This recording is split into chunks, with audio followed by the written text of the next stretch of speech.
Pred 2 desetletjama je Nepal za pohodnike odprl prej zaprto območje Manasluja, ene od najvišjih gora na svetu. V vmesnem času se je trek razvil v enega najlepših in najbolj priljubljenih. Ima preprosto vse, prijazne ljudi, prelepe gore in neokrnjeno naravo. Ta skriti kotiček sveta je včeraj v polni čitalnici Medvoške knjižnice predstavil popotnik Janez Mihovec. Nepal je zadnja leta priljubljen cilj tudi slovenskih popotnikov, ki z veseljem in radovednostjo odkrivajo državo, ki je bila pred desetletji nekako rezervirana bolj za alpiniste, ki jim Himalaja predstavlja veliki cilj. V zadnjem času pa se je država vse bolj odprla in njene pokrajine postajajo priljubljen cilj tako organiziranih kot tudi manj organiziranih skupin popotnikov. V neki vmesni obliki organiziranega popotovanja sta kraje okoli Manasluja obiskala tudi naša občana Janez Mihovec in Štefan Kozjek, ki sta preko agencije načrtovala zgolj prenočevanje. Hoditi je treba itak sam naokrog. Organizacija je bila v tem, da smo vedeli vsak večer, kje bomo jedli in kje je spat, drugače si pa bolj ali manj prepuščen sam sebi. Gre za več kot 2 tedna neprestanega hoje v hrib. Poleg tega je na koncu takega trekinga še problem z višino. Tako da dobra fizična pripravljenost velja in običajna hoja v hribe pa nekako gre.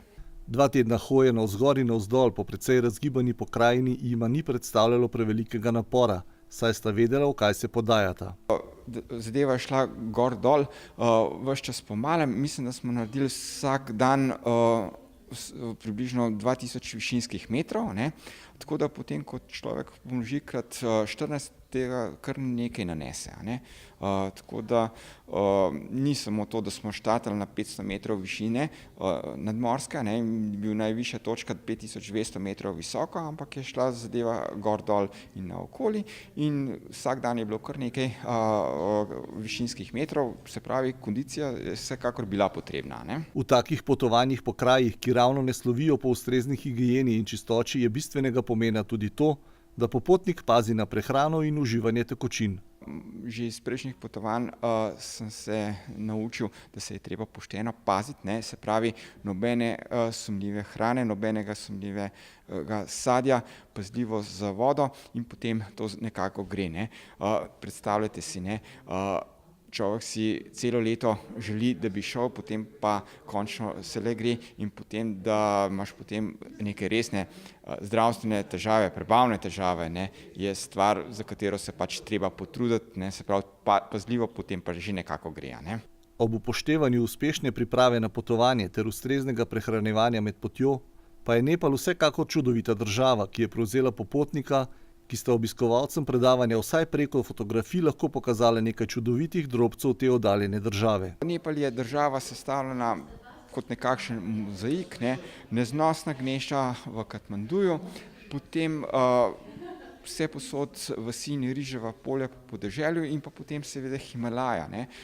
Na eni strani se prav kar naenkrat se gore postavijo 8000 metrov visoko, po drugi strani pa le malo kdo ve, da je najnižja točka Nepala 50 metrov nadmorske višine, že praktično v Gangaškem nižavju, ker je pravzaprav področje deževnega gozda, praktično deževni gozd in džungla, se pravi dežela kontrastov. Vsaka pot se konča z mislijo na nov cilj, ki je tokrat v Afriki, in sicer je želja Zambezi in reka Okavango ter Namibija. Mi pa pričakujemo novo potopisno predavanje v Medvoški knjižnici.